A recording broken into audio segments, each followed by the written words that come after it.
Le Barça s'efforce désormais de privilégier des opérations plus mesurées, des prêts ou des options d'achat intelligemment négociées.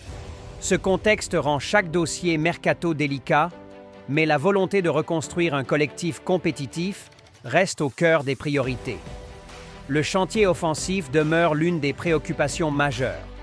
Barcelone souhaite renforcer ses ailes et son attaque afin d'offrir à son entraîneur un éventail de solutions plus large. Les blessures répétées de certains cadres, le départ de joueurs clés ces dernières saisons et la transition générationnelle imposée par la situation financière ont mis en évidence le besoin d'un renfort rapide et efficace.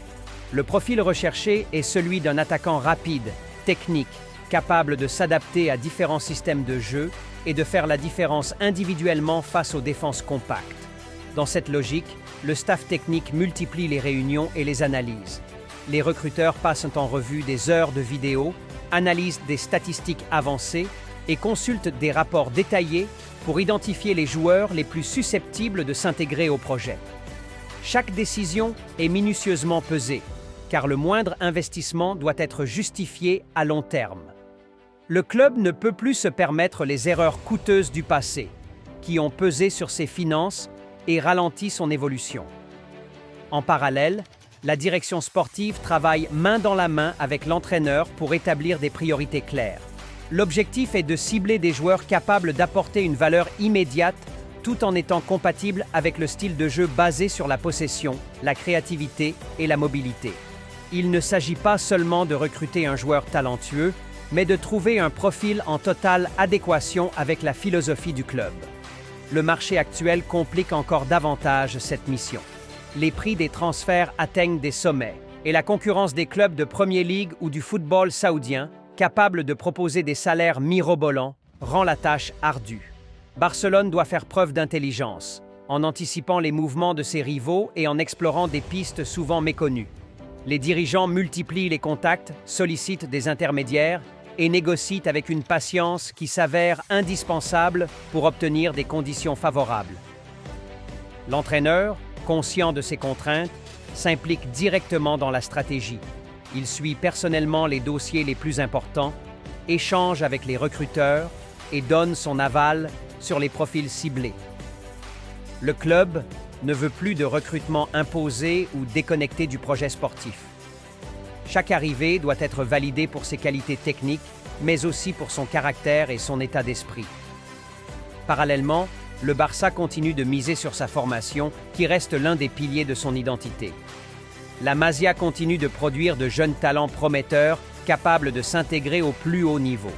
Néanmoins, il est clair que la seule formation ne suffit pas pour combler les lacunes actuelles, surtout dans des compétitions comme la Ligue des Champions, où l'expérience et la maturité des joueurs sont primordiales. Les discussions avec certains joueurs ciblés avancent doucement, parfois par le biais d'agents qui servent de relais entre les clubs. Le travail de persuasion se fait sur plusieurs fronts. Il faut convaincre le joueur du projet sportif, négocier avec son club actuel et s'assurer que l'opération respecte les plafonds financiers imposés. Chaque détail compte, de la durée du prêt éventuel au bonus de performance. Les supporters suivent avec passion ces tractations, espérant voir leur club revenir au sommet. Chaque rumeur, chaque information relayée dans les médias fait l'objet de débats passionnés. L'histoire du Barça, ses succès passés et son ADN offensif suscitent des attentes immenses. Les fans veulent retrouver une équipe qui domine par le jeu, qui impose son rythme et qui incarne une identité claire.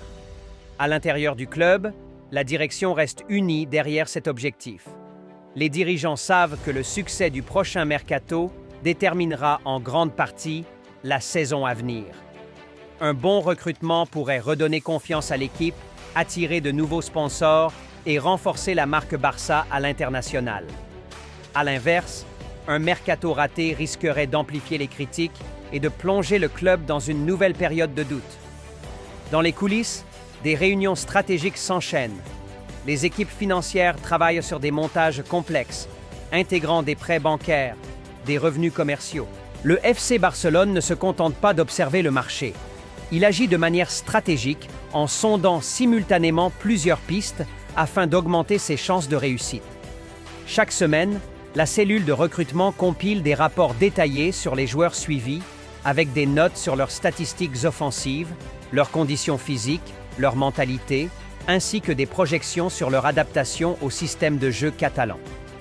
Ces rapports sont ensuite discutés avec l'entraîneur, le directeur sportif et parfois même le président du club lorsque les négociations atteignent un stade avancé.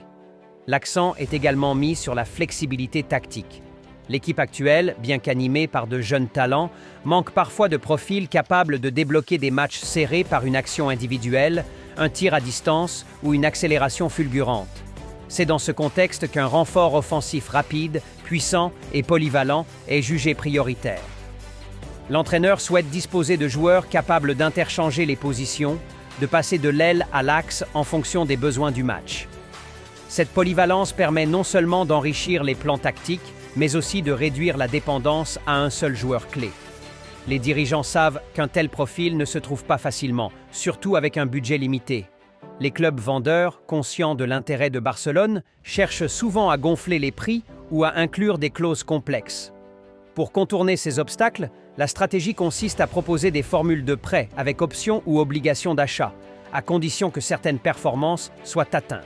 Cela permet de répartir le risque financier, tout en offrant une marge de manœuvre à moyen terme. Un autre axe majeur de réflexion concerne l'intégration dans le vestiaire. Barcelone a toujours mis en avant la cohésion de groupe et le respect de la culture du club. Un joueur talentueux mais individualiste pourrait créer des tensions et nuire à l'équilibre d'ensemble. C'est pourquoi le recrutement ne se limite pas aux qualités sportives, mais inclut aussi une évaluation approfondie de la personnalité et de la capacité d'adaptation du joueur. Les conversations avec les anciens entraîneurs, coéquipiers ou proches du joueur sont monnaie courante pour en savoir plus sur son état d'esprit et sa résilience face à la pression. Sur le plan financier, la direction reste extrêmement prudente. Chaque contrat est négocié avec minutie pour éviter d'alourdir inutilement la masse salariale. Les primes à la signature, les bonus liés aux performances et les options de prolongation sont ajustés pour créer un équilibre entre motivation et soutenabilité. Le club ne souhaite plus reproduire les erreurs du passé, où certains salaires exorbitants ont déséquilibré la grille interne et provoqué des tensions au sein de l'effectif. Dans les bureaux du Camp Nou, une autre préoccupation majeure concerne le calendrier. Le mercato estival est une période courte mais intense, où chaque jour compte.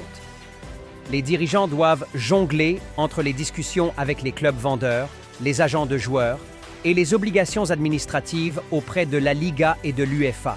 La moindre erreur de timing peut faire échouer un transfert ou laisser filer une opportunité vers un concurrent.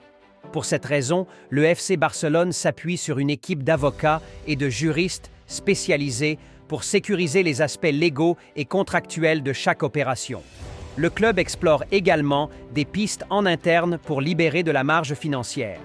Cela passe par des ventes de joueurs jugés non essentiels, des prêts de jeunes en manque de temps de jeu, ou encore des renégociations de contrats pour étaler les paiements. Chaque mouvement de sortie est étudié pour ne pas affaiblir l'effectif tout en optimisant la structure économique. Les dirigeants savent qu'une gestion saine est la condition sine qua non pour bâtir un projet durable. Parallèlement à ces manœuvres, la communication reste un outil stratégique. Le Barça choisit avec soin les informations qu'il laisse filtrer dans la presse, afin de maintenir une position de force lors des négociations. Une rumeur bien placée peut influencer le marché, dissuader un concurrent ou mettre la pression sur un club vendeur. Cette gestion de l'information est devenue un art en soi, nécessitant une coordination constante entre le service de communication et la direction sportive. Dans le vestiaire, les cadres historiques du club suivent également ces évolutions avec attention. Les joueurs expérimentés, conscients de l'importance de renforcer l'effectif, échangent régulièrement avec l'entraîneur et les dirigeants. Leur avis est parfois pris en compte, notamment lorsqu'il s'agit d'intégrer un nouveau joueur dont la personnalité doit s'harmoniser avec la dynamique collective. Le rôle des leaders est crucial pour faciliter l'adaptation des recrues et maintenir un esprit de groupe fort.